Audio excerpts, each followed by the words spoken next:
এই হলো deadline communications private limited. আপনারা দেখছেন এক্সপ্রেস নিউজ, খবর নেয়, খবর দেয়।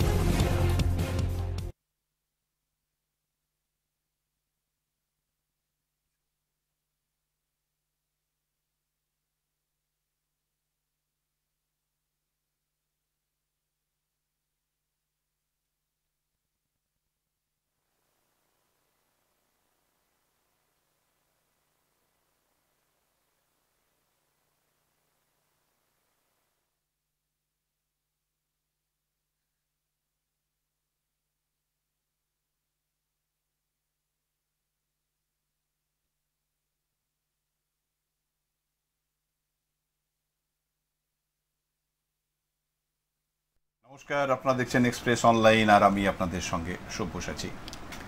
এক্সপ্রেস অনলাইনে আমরা আজকে অনেকগুলো বিষয় আছে যে বিষয়গুলো নিয়ে আলোচনা করব এবং সেই বিষয়গুলোর মানে প্রত্যেকটা প্রতিনিয়ত আমরা ওই বিষয়গুলোর সম্মুখীন হচ্ছি, মানে বিভিন্ন সমস্যা আমাদের চোখের সামনে পড়ছে এবং এই সমস্যাগুলো থেকে আমরা বারবার চেষ্টা করছি এখান থেকে কিভাবে পরিত্রাণ পাওয়া যায়। কিন্তু যতই পরিত্রাণের চেষ্টা করি না কেন, দেখা যাচ্ছে যে ঘুরে ফিরে সেই একই সমস্যার বেড়াজালের মধ্যে আমরা প্রতিনিয়ত জড়িয়ে পড়ছি। আমরা যদি একদম এক কথায় বলতে যাই যে এই যে সমস্যাগুলি যেগুলো নিয়ে আমরা আজকের আলোচনা করব, এবং এই আলোচনায় যাওয়ার আগে আমি মানে এটা আমার দায়িত্বের মধ্যে পড়ে যে যিনি আজকের অতিথি তার সঙ্গে আপনাদের পরিচয় করিয়ে দেওয়া। আমার সঙ্গে আছেন বিশিষ্ট সাংবাদিক তমন্নাস পণ্ডিত। পণ্ডিতদা, স্বাগত এক্সপ্রেস অনলাইনে।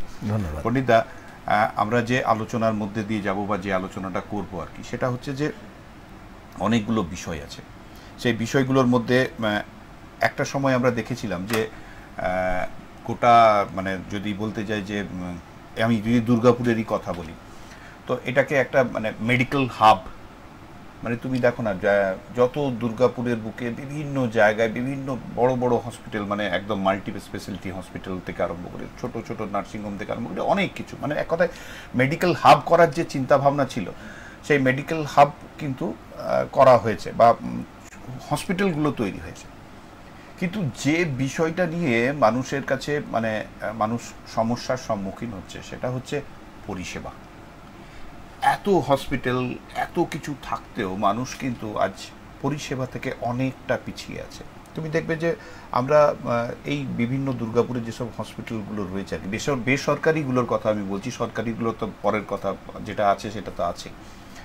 বেসরকারি যেসব হাসপাতালগুলো রয়েছে তুমি দেখবে মানে এতে এতে এতে মৃত্যুর হারের যদি তুমি দেখতে যাও, তাতে দেখবে বেশিরভাগ ক্ষেত্রে এদের অনেক অনেক মানে বিধাননগরের কাছে একটি হাসপাতাল রয়েছে, তারও মৃত্যুর হার অনেক বেশি। সিটি সেন্টার, মানে প্রত্যেক দিন খবরের কাগজ বা টিভি চ্যানেলে আমরাও খবর করতে করতে নিজেদের প্রতি বিতৃষ্ণা জন্মাচ্ছে যে একটা মানুষের একটা চাহিদা, এটা একটা মানুষের প্রয়োজনের জিনিস যে স্বাস্থ্য, সেই স্বাস্থ্য পরিষেবা থেকে মানুষ এতটা দূরে রয়েছে। স্বাস্থ্যসাথী কার্ড, এটা এটা এটা রাজ্য সরকার, রাজ্যের ক্ষমতাসীন সরকার, তারা ক্ষমতায় আসার পরে মানুষের জনসাধারণের স্বার্থে স্বাস্থ্যসাথী কার্ডের একটা পরিষেবা চালু করেছিল। সেই পরিষেবাও আজকে বিভিন্নভাবে সেটাও বিঘ্নিত। যদি হাসপাতালগুলোর কাছে যাচ্ছে, তো যদি বড় হাসপাতাল হয় তারা ফেরত পাঠিয়ে দিচ্ছে যে তাদের কাছে বেড নেই।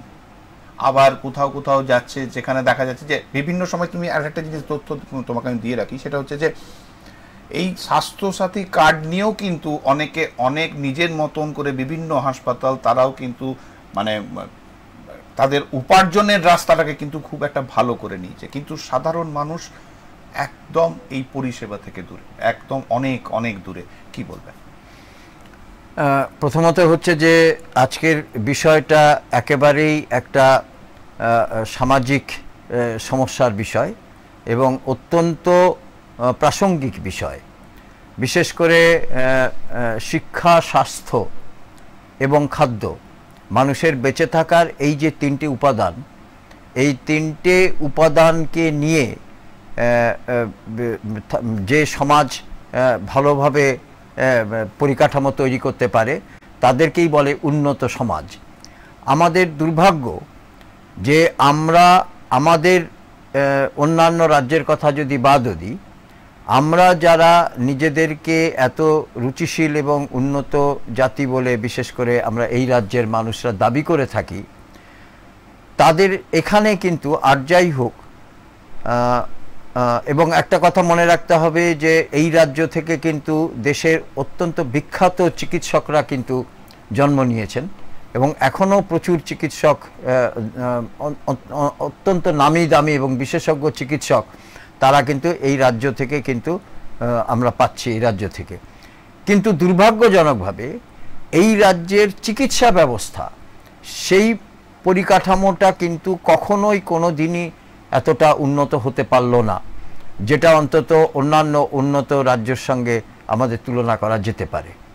আমি প্রসঙ্গত যে কথাটাতে আসতে চাই যে বিশেষ করে কলকাতার বাইরে দুর্গাপুরকে বাম আমলে যেভাবে একটা স্বাস্থ্য হাব, একটা মেডিকেল হাব হিসাবে গড়ে তোলার একটা পরিকল্পনা ছিল, সেই পরিকল্পনা অনুযায়ী দুর্গাপুরে কিন্তু প্রচুর সুপার স্পেশালিটি হসপিটাল, বিশেষ করে বিধাননগর এলাকায় এবং সিটি সেন্টার এলাকায় প্রচুর সুপার স্পেশালিটি হসপিটাল আমরা দেখলাম যে এই হসপিটালগুলো তৈরি হয়েছে এবং প্রচুর মানুষের ভিড়ে রীতিমতো ভারাক্রান্ত।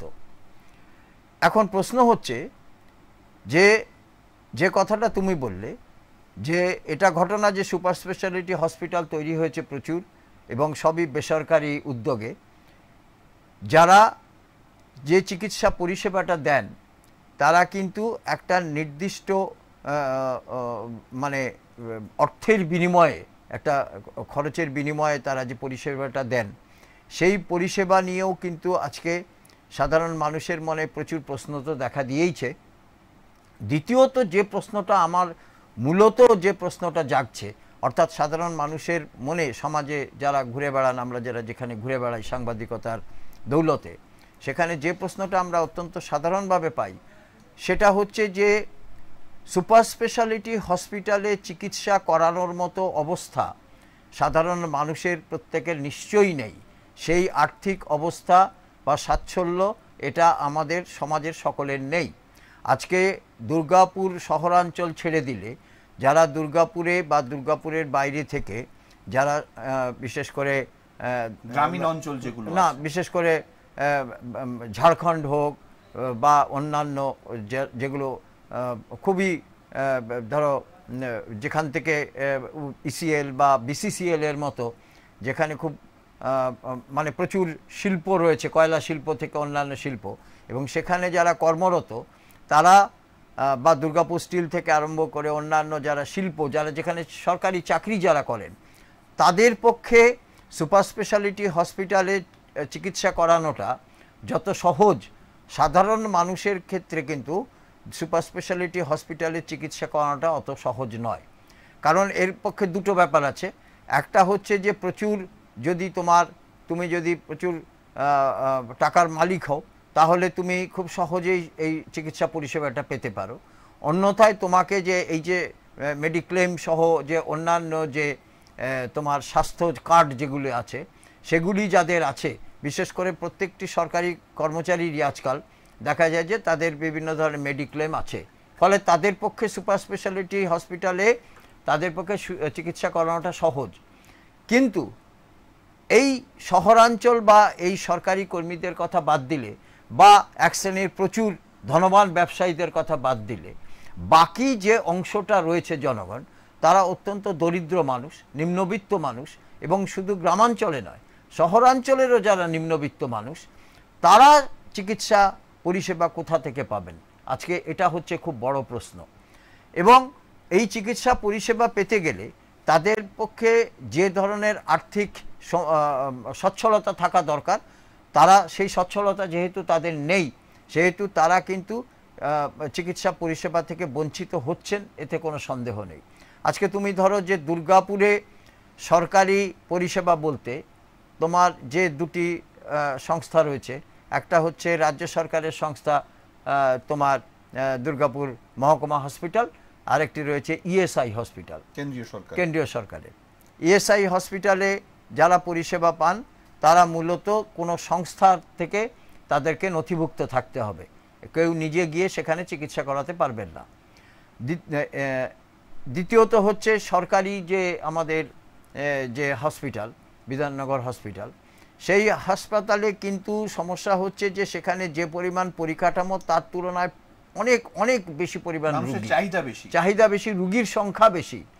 ফলে ডাক্তাররা যারা যেখানে আছেন তারা কিন্তু যে সকলেই যে তারা পরিষেবা দিতে চান না এমনটা নয়, যারা পরিষেবা দিতে চান কিন্তু তাদের পক্ষে এত সংখ্যক রুগীর পরিষেবা দেওয়া তাদের পক্ষে কিন্তু একটা অসম্ভব ব্যাপার বলে ধরে নেওয়া হয়।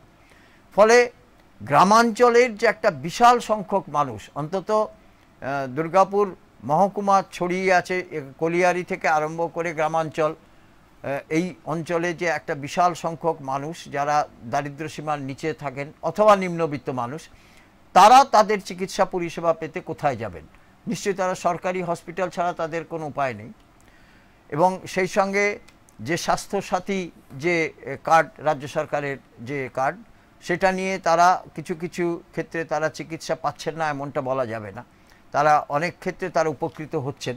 কিন্তু বেশিরভাগ ক্ষেত্রে বিশেষ করে সুপার স্পেশালিটি হসপিটালে তারা ওই কার্ড নিয়ে গেলে পরে সেখানে কিন্তু অনেক ক্ষেত্রেই তাদেরকে ঘুরিয়ে দেওয়া হচ্ছে।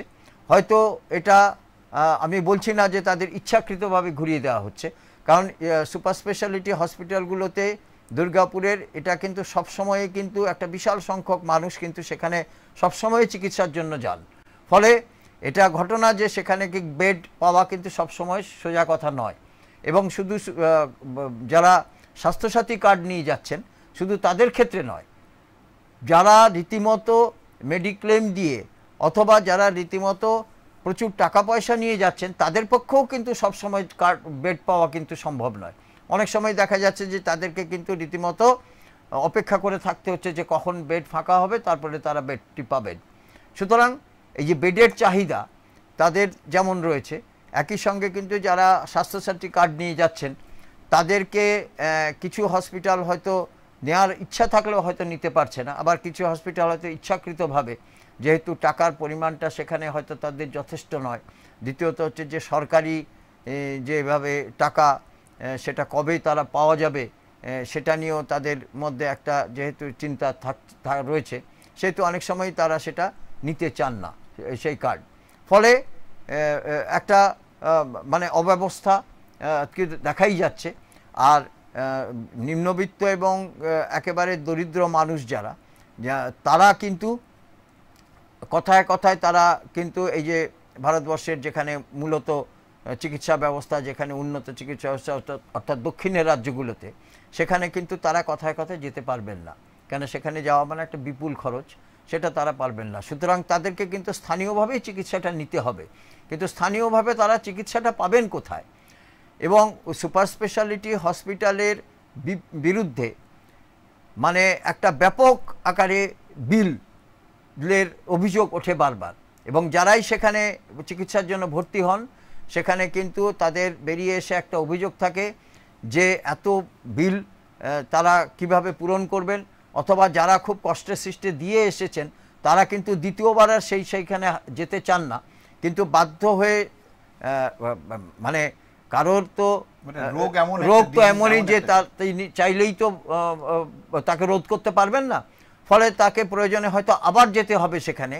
এই যে তার মধ্যে যে একটা আতঙ্ক কাজ করছে, অর্থাৎ দুর্গাপুরের মানুষের কাছে সে দরিদ্র হোক, স্বাস্থ্যসেবার যিনি মানে সেখানে যে দরিদ্র হোক বা দারিদ্র্য সীমার নিচে হোক, অথবা নিম্নবিত্ত মানুষ হোক অথবা উচ্চবিত্ত মানুষ হোক, প্রত্যেকের মধ্যেই কিন্তু চিকিৎসা ব্যবস্থা নিয়ে একটা আতঙ্ক কিন্তু কাজ করছে। তুমি একটা কথা বলছো ঠিকই, আমি তোমাকে একটু যদি আমরা অন্যদিকে যাই, সেটা হচ্ছে যে শুধু দুর্গাপুর নয়, আমি যদি সমগ্র রাজ্যের কথা বলি, তুমি দেখবে যে সমগ্র রাজ্যের রাজ্য সরকারের থেকেও বিভিন্ন জায়গায় বিভিন্ন জেলা ভিত্তিক multi speciality hospital, super speciality hospital হয়েছে, নীল সাদা রঙের অনেক বিল্ডিং হয়েছে। কিন্তু আমরা দেখেছি যে বিভিন্ন সময় এটা মানে প্রমাণ হয়ে গেছে যে মানে যদি সেইখানে চিকিৎসা ব্যবস্থা সঠিক হতো তাহলে আমরা দেখেছি যে মাননীয় মুখ্যমন্ত্রীকে তাহলে আর মেদিনীপুর থেকে কলকাতা নিয়ে আসতে হতো না, নন্দীগ্রাম থেকে কলকাতা নিয়ে আসতে হতো না, তাহলে নন্দীগ্রামের ওখানে যে যে হাসপাতালগুলো আছে সেখানেও চিকিৎসা হতো।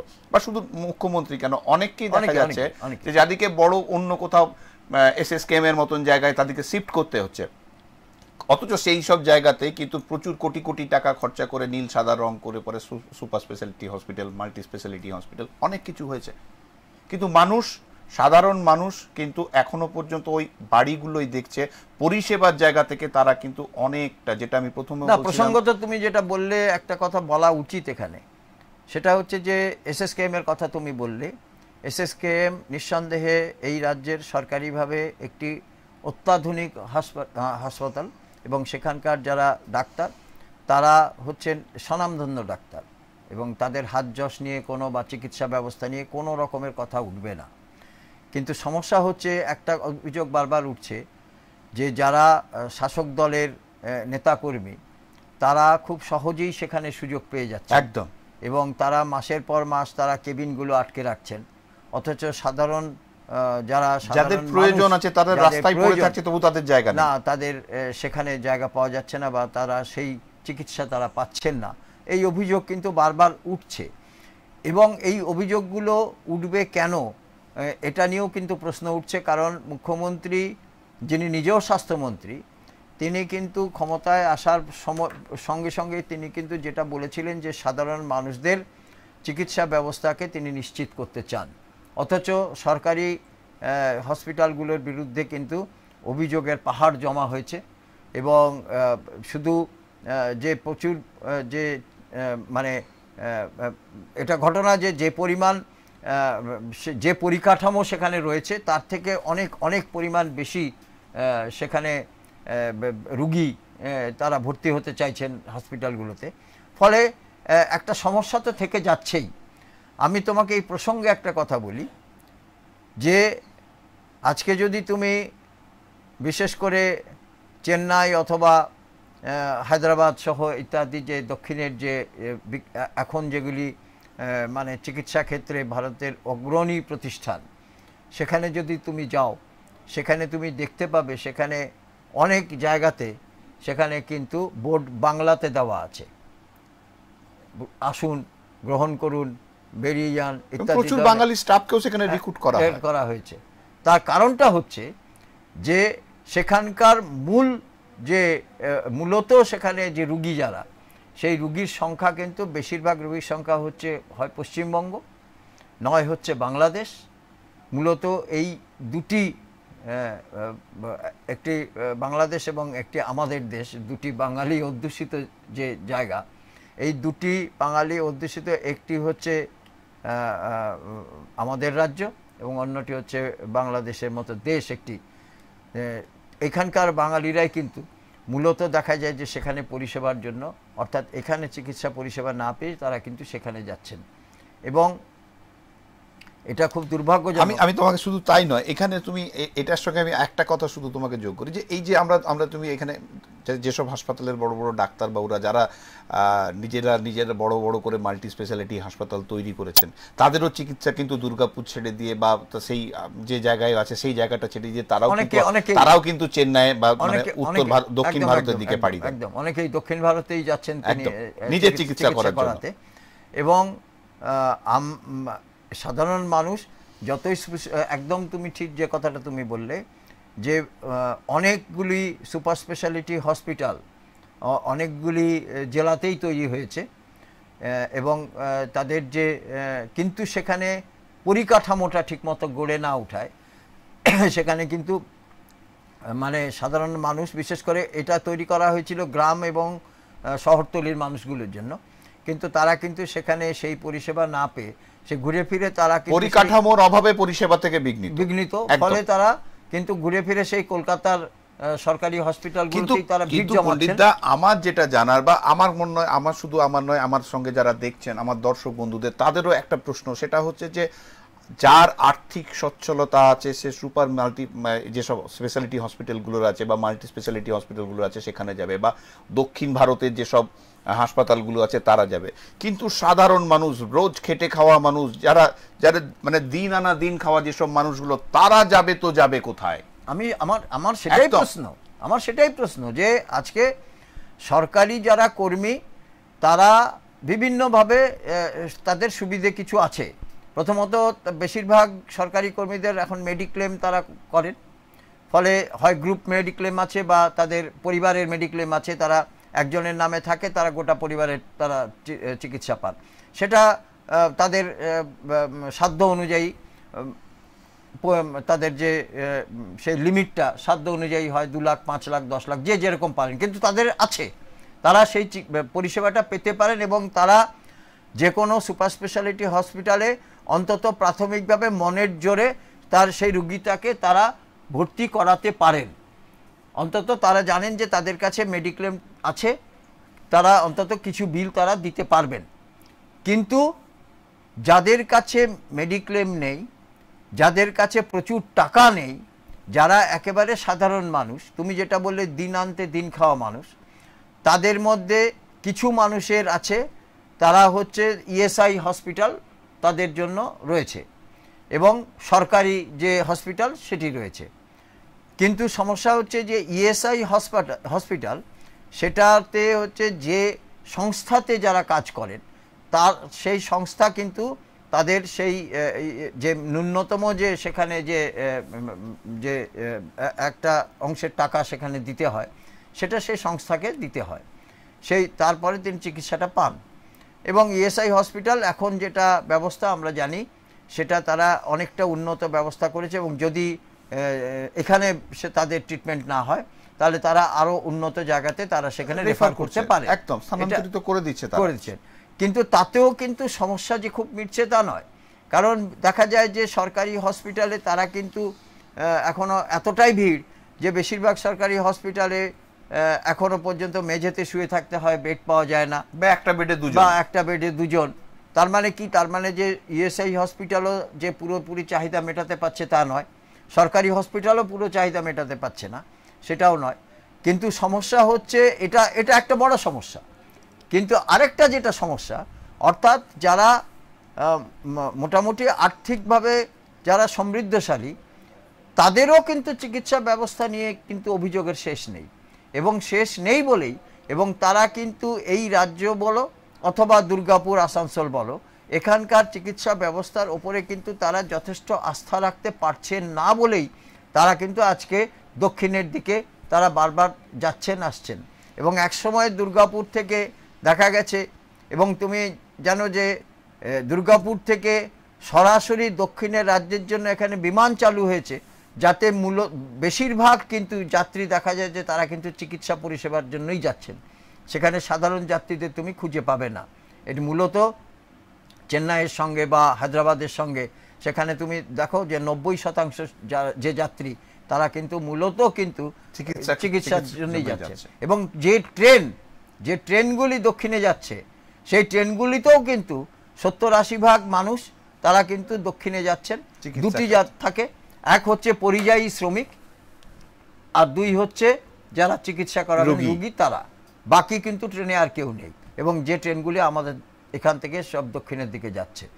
ফলে এবং যার জন্য বাধ্য হয়ে আজকে সরকারি যে বেসরকারি যে হসপিটাল যেগুলো দক্ষিণে আছে, তারা কিন্তু আজকে অনেক ডাক্তারকেই তাদেরকে রীতিমতো বাংলা শিখতে হচ্ছে বা বাঙালি ডাক্তার রাখতে হচ্ছে, বাংলা ভাষাতে লিখতে হচ্ছে, বিভিন্ন ধরনের নির্দেশ লিখতে হচ্ছে। এবং বাঙালি একটা কথা পণ্ডিতা, সেটা হচ্ছে যে এই যে সমস্যা, মানে এই যে আমরা যেটা পরিষেবার কথা বললাম, যে পরিষেবার সমস্যা যেটা আছে, এই সমস্যা আদৌ মিটবে কিনা এটা কিন্তু একটা বড় প্রশ্নের জায়গায় রয়েছে।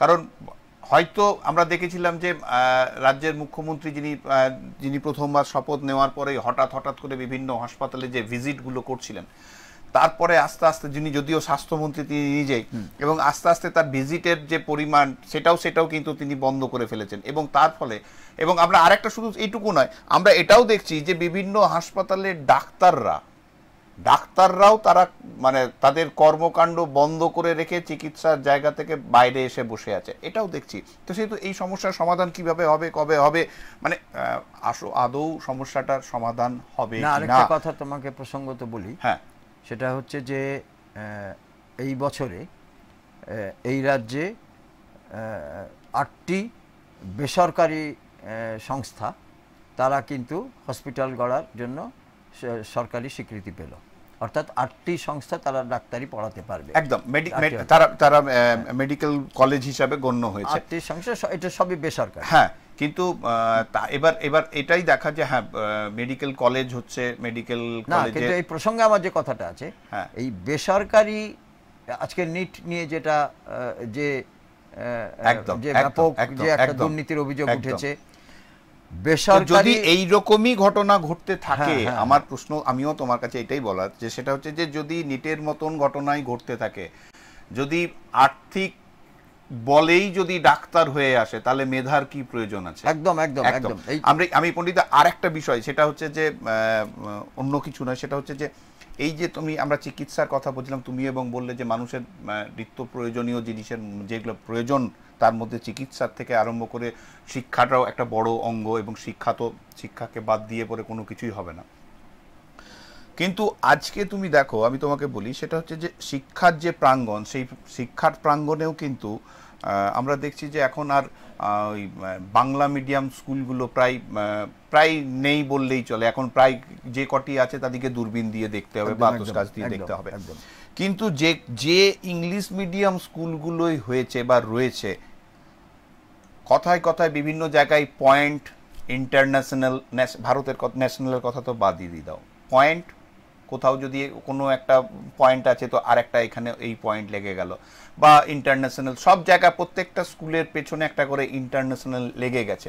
কিন্তু পণ্ডিতা আমাকে একটা জায়গা বলো, সেটা হচ্ছে যে পরিকাঠামোগত দিক থেকে কতটা সঠিক জায়গায় আছে এই সব স্কুলগুলো? প্রথমত হচ্ছে সবথেকে বড় সমস্যা যেটা কথা তুমি তুললে, এটা হচ্ছে একটা নিত্যকার সমস্যা এবং সমাজের পক্ষে একটা এত বড় সমস্যা। কারণ হচ্ছে যে শিক্ষা সমাজকে তৈরি করে, এবং যে সমাজের শিক্ষা পরিকাঠামো শক্ত নয়, সেই সমাজ যথেষ্ট উন্নত নয়, এটা প্রমাণিত। যার জন্য প্রাচীনকাল থেকে আমরা টোল থেকে দেখেছি যে সেখানে পণ্ডিত মশাই বাড়িতে পড়াশোনা করতেন, এবং সেই টোল থেকে শুরু হয়ে আস্তে আস্তে বিদ্যালয়, যেখানে মানুষ কিন্তু একটা কথা আছে যে যারা শিক্ষিত মানুষ তারা হয়তো তাদের খাওয়াটা কমিয়ে দিতে পারেন, কিন্তু শিক্ষা কমাতে পারেন না, এই ধরনের। এবং শিক্ষা কিন্তু শুধুমাত্র পুঁথিগত শিক্ষা নয়, শিক্ষার কিন্তু অনেকগুলো ক্ষেত্র আছে, যে কোনো জিনিসই শিক্ষার ক্ষেত্র হতে পারে।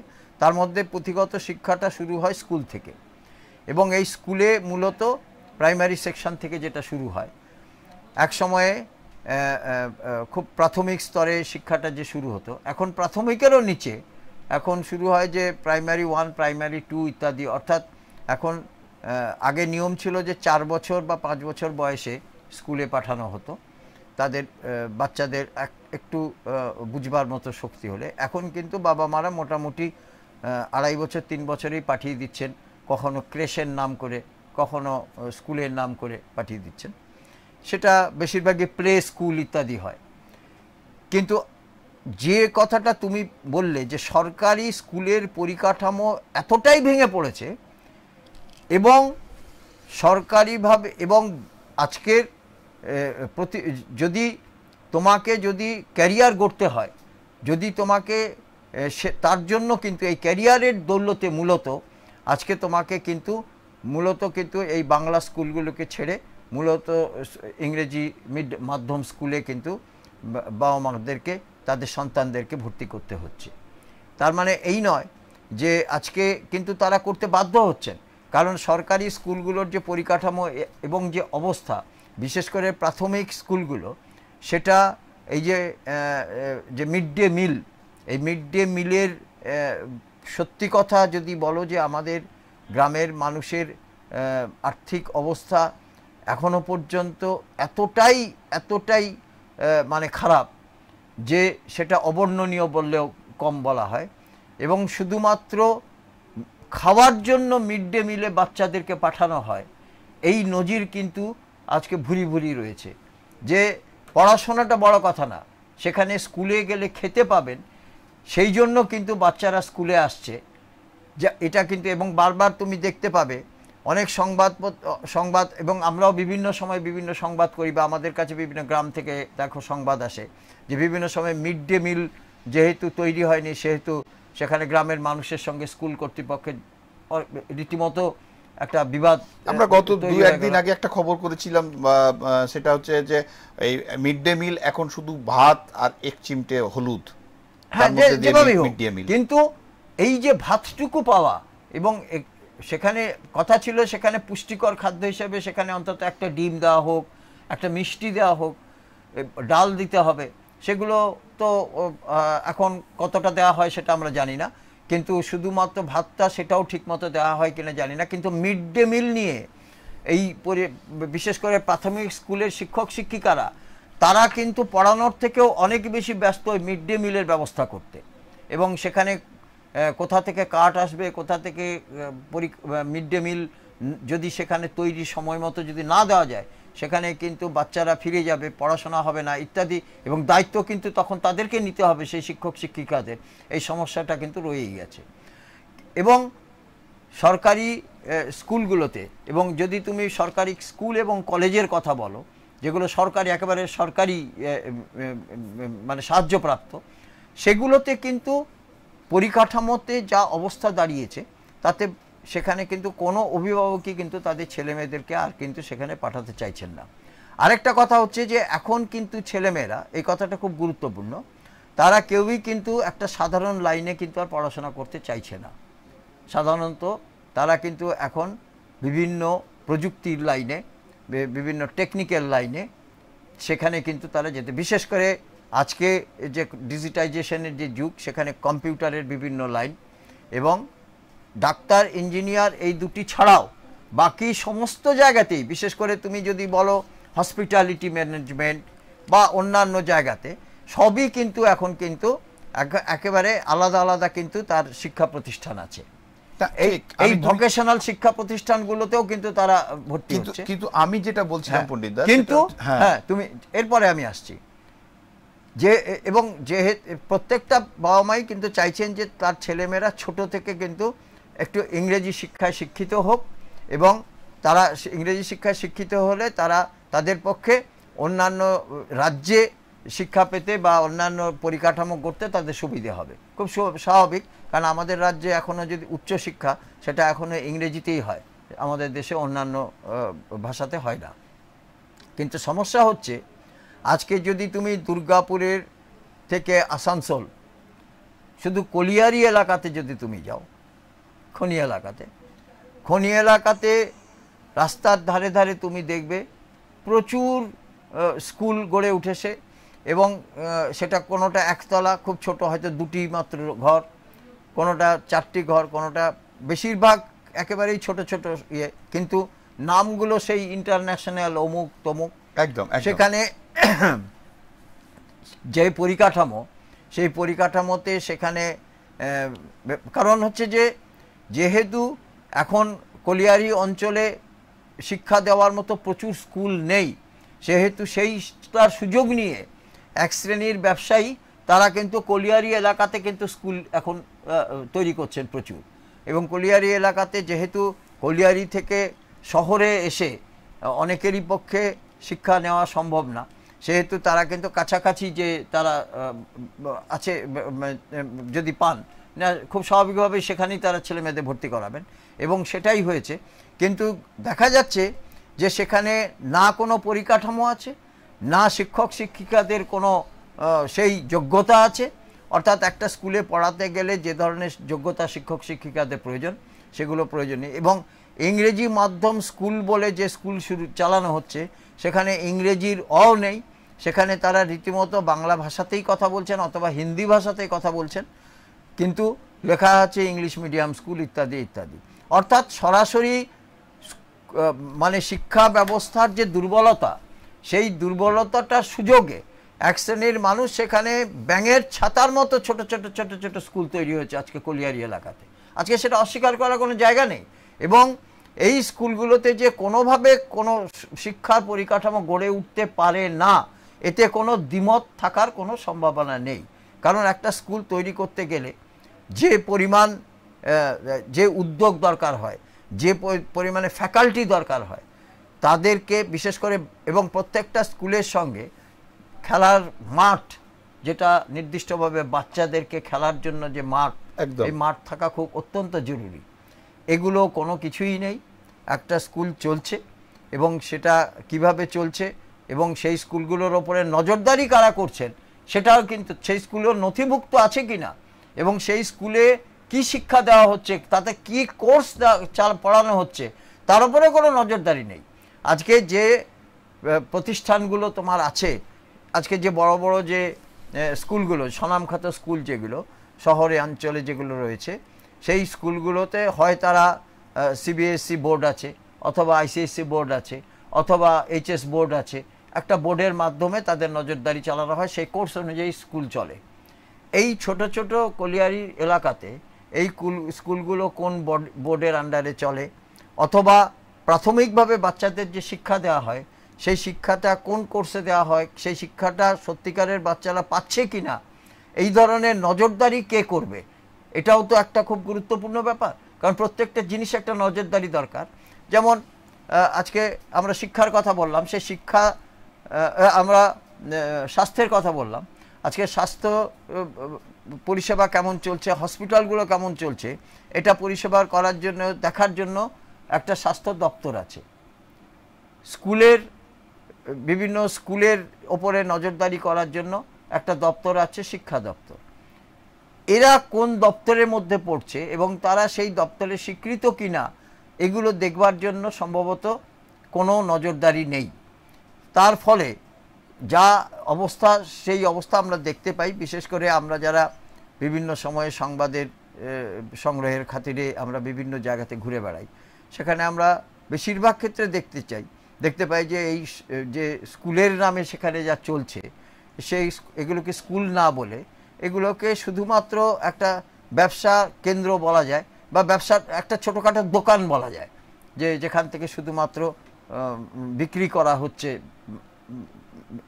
মানে শুধুমাত্র মালপত্র বিক্রির মতো বিক্রি হচ্ছে, কিছু মুনাফা হচ্ছে তাই।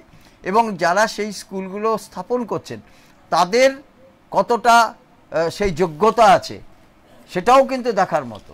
আজকে একটা স্কুল যখন তৈরি করতে হয়, যে পরিকাঠামো তৈরি করার পেছনে যারা তৈরি করবেন, সেই তাদেরকে তো সেই শিক্ষায় রীতিমতো সেই শিক্ষায় শিক্ষিত হতে হবে।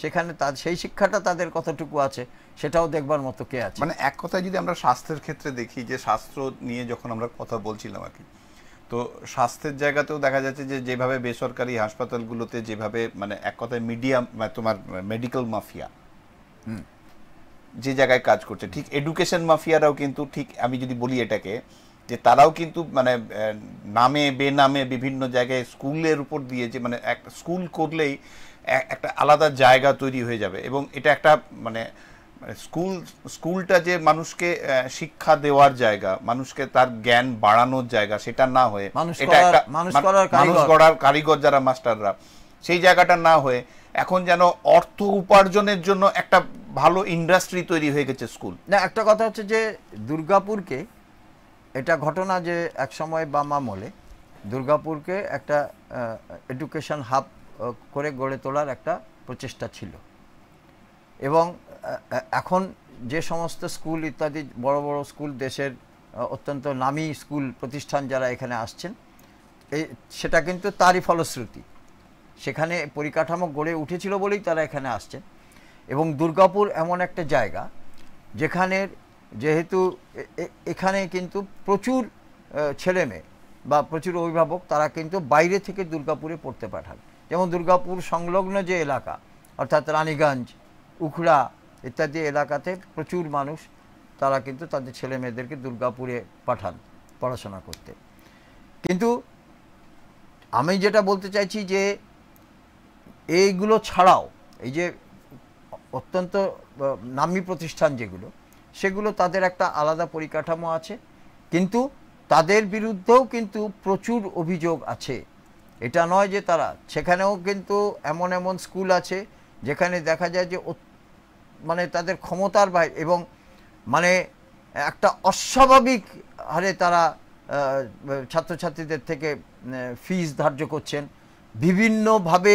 বিভিন্ন সময় গার্জেনদের আন্দোলন দেখা গেছে। আন্দোলন শুধু বিভিন্ন ফিস তো বাড়াচ্ছেনই, এছাড়াও বিভিন্ন উপায়ে তারা কিন্তু টাকাটা বিভিন্নভাবে তারা টাকা সেখান থেকে মানে নেওয়ার চেষ্টা করছেন, মানে বই খাতা থেকে ইউনিফর্ম সব স্কুল থেকে অনেকগুলো তারা উপায়, প্রত্যেকটাই তারা স্কুলের থেকে করতে হবে এবং স্কুলের থেকে নিতে হবে, এটা বাধ্যতামূলক করার ফলে সেখানেও কিন্তু তারা একটা তাদের রীতিমতো সেখানে একটা তাদের মনোপলি রয়ে গেছে, যে ফলে বাইরে থেকে তারা যেহেতু দেখে পোশাকপত্র বা ইত্যাদি কিনতে পারছেন না, ফলে স্কুলে যে দাম নির্ধারিত হবে সেখান থেকেই তাদেরকে নিতে হবে, খাতাপত্রও তাই, বইপত্রও তাই। ফলে স্কুল যে একটা রীতিমতো একটা শিক্ষা ব্যবসায়িক প্রতিষ্ঠান হয়ে উঠেছে এতে কোনো সন্দেহ নেই। এবং তুমি একটা জিনিস লক্ষ্য করবে যে অত্যন্ত প্রতিষ্ঠিত ব্যবসায়ী যারা আজকে রাজ্যের, তারা কিন্তু স্কুল তৈরি করছেন, এবং তারা সেটা কিন্তু শুধুমাত্র শিক্ষা দেওয়ার স্বার্থে নয়, সেটা কিন্তু তাদের নিজস্ব স্বার্থে, অর্থাৎ আর্থিক যে একটা খুব বড় ব্যবসা স্কুল থেকে হতে পারে সেটা কিন্তু তারা জানেন বলেই তারা বিভিন্ন খুব বড় বড় স্কুল সেখানে প্রতিষ্ঠা করছেন।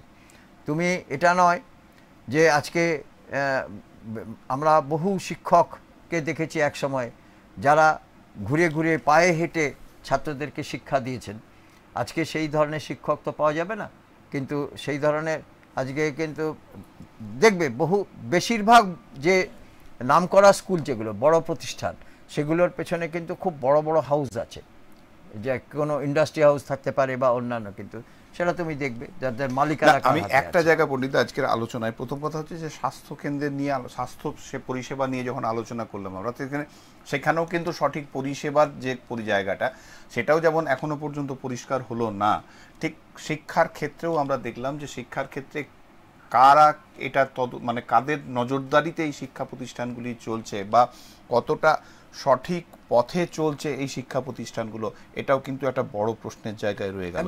একদমই।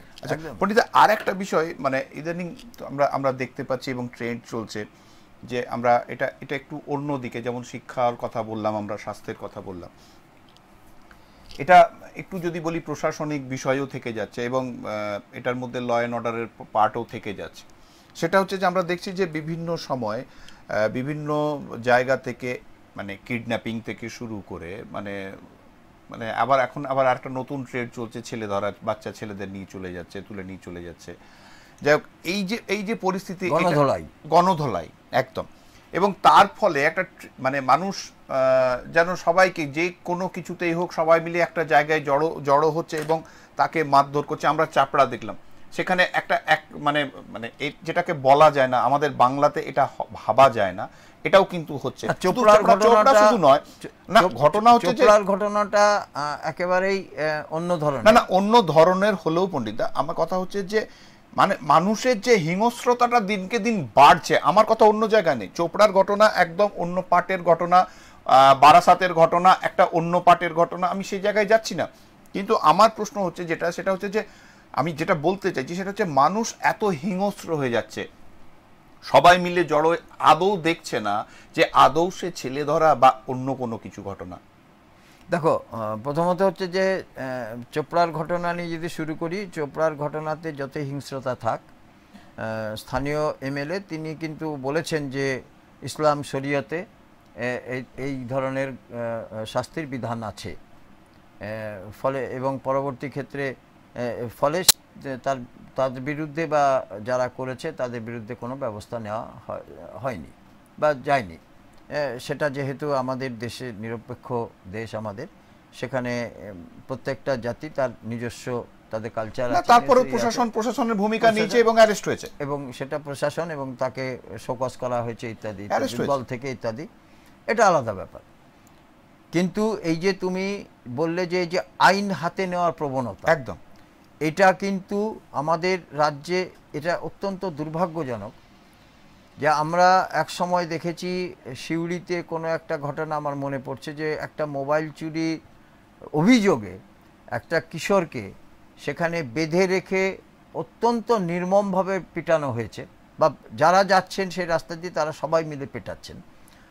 আমার একটা কথা মনে, যদি একটা মানুষ, তাদের মধ্যে যদি ন্যূনতম যদি মানবতা না থাকে, মানুষের প্রতি যদি ন্যূনতম যদি মানুষের প্রতি দায়বদ্ধতা না থাকে, তাহলে তিনি মানুষ কেন হবেন? আজকে আমরা বহু ক্ষেত্রে দেখেছি যে একসঙ্গে যখনই কিছু মানুষ একত্র হচ্ছেন বা কোনো একটা ব্যাপারে তিনি বলছেন যে কোনো চুরি ঘটনা তুলে দিচ্ছেন, তাকে চিন্তা ভাবনা না করে সত্যিকারের অভিযোগের কোনো ভিত্তি আছে কি না এই ধরনের চিন্তাভাবনা না করেই এক শ্রেণীর মানুষ তারা কিন্তু উচ্ছৃঙ্খল হয়ে উঠছেন এবং যাকেই সামনে পাচ্ছেন তাকে পেটাতে শুরু করছেন। এটা কেন হবে? আমাদের আইন শৃঙ্খলাটা যদি শক্ত হাতে যদি দমন করা যেত, এবং এখন একটা জিনিস লক্ষ্য করবে যে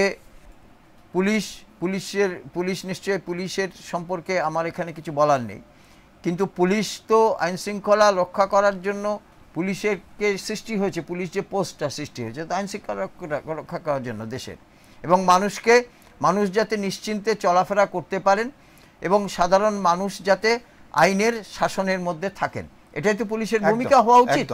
অথচ পুলিশ থাকা সত্ত্বেও আমরা দেখেছি যে সেখানে বারবার গণপিটুনির অভিযোগ ঘটছে, সেখানে বাচ্চা চুরির অভিযোগে, তা হঠাৎ করে ছেলে ধরার অভিযোগ, এই যে হুজুগগুলো উঠছে আমাদের রাজ্যে দেখা যাচ্ছে যে বেশিরভাগ ক্ষেত্রে হুজুকের শিকার প্রচুর, এবং হুজুকের শিকার হয়ে রীতিমতো মৃত্যুর কোলে ঢলে পড়ছে, এরকম ঘটনাও কিন্তু আমাদের রাজ্যে ঘটেছে বা ঘটছে।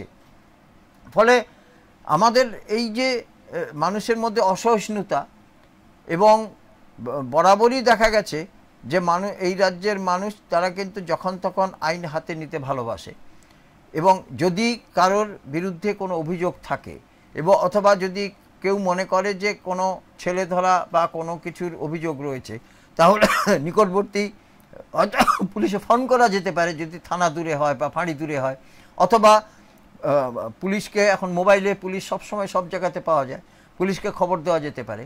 কিন্তু এই যে নিজের হাতে সুখ করা, এই নিজের হাতে সুখ করার মতো বেশি মানুষ তারা কিন্তু ওই যে কিছু চিন্তা নেই ভাবনা নেই, তারা যে এই যে পিটানোর যে সুখটা তারা অনুভব করলেন, এটা কিন্তু আদতে কিন্তু একটা মানসিক দুর্বলতা ছাড়া আর কিছুই নয়।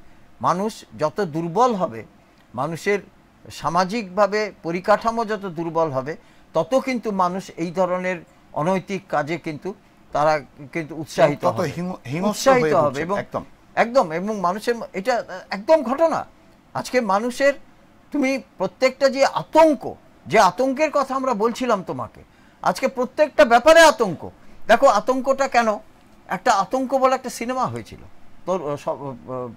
তপন সিনহার, অত্যন্ত মানে জনপ্রিয় শুধু নয়, এত একটা অসাধারণ সামাজিক সমস্যার উপরে যে সিনেমাটা হয়েছিল, আজকে সেই আতঙ্কটাতে দেখা যাচ্ছে যে মাস্টারমশাই আপনি দেখেননি, এই যে একটা ঘটনা সকলেই কিন্তু দেখেও দেখছে না কোনো কিছু, এটা কিন্তু মানুষের মধ্যে কাজ করছে। আজকে তুমি দেখবে হাসপাতালে অথবা সুপার স্পেশালিটি হসপিটালে সেখানে চিকিৎসা পরিষেবা পছন্দ না হলেই সেখানে কিন্তু ভাঙচুর শুরু হচ্ছে। আজকে শিক্ষা প্রতিষ্ঠানে সেখানে অভিভাবকরা গিয়ে শিক্ষকদেরকে তার উপরে আক্রমণ করছেন, শিক্ষক শিক্ষিকারা আক্রান্ত হচ্ছেন তাদের হাতে, যে বাচ্চাদের অনেক রকম অভিযোগের ভিত্তিতে তারা মানে তলিয়ে দেখলেন না যে অভিযোগগুলো কি, এবং অভিযোগ সত্যি হোক মিথ্যে হোক, যারা শিক্ষাবিদ তাদের গায়ে হাত দেওয়া যায় না, এটা নিয়েও কিন্তু তাদের কিছু ভাবনা চিন্তা নেই। অর্থাৎ সার্বিকভাবে তুমি আমরা বলছিলাম যে স্বাস্থ্যতে সাধারণ মানুষের আতঙ্ক, শিক্ষাতে আতঙ্ক, এবং শেষ পর্যন্ত এই যে সাধারণ যে সাধারণ জীবনযাত্রা তাতেও একটা আতঙ্ক, ক্ষেত্রে মানুষের যে আতঙ্ক। একদম পণ্ডিতা, প্রথম কথা হচ্ছে যে এই যে আতঙ্ক, সেই আতঙ্ক থেকে বেরিয়ে আসতে হলে নিজেদেরকে সচেতন হতে হবে। আর নিজেরা যদি যতক্ষণ না নিজেরা সচেতন হব ততক্ষণ এই আতঙ্ক আমাদের প্রতিনিয়ত গ্রাস করে যাবে। যাই হোক, আজকের সময় আমাদের শেষ। আবার আগামীকাল আরও অন্য কোনো বিষয়, সামাজিক বিষয়, যেটা নিয়ে আমরা প্রতিনিয়ত যে সামাজিক বিষয়ের সম্মুখীন হচ্ছি সেটা নিয়ে আলোচনা করব। ততক্ষণের জন্য বিদায় নিচ্ছি আপনাদের কাছ থেকে। আবার দেখা হবে আগামীকাল। নমস্কার।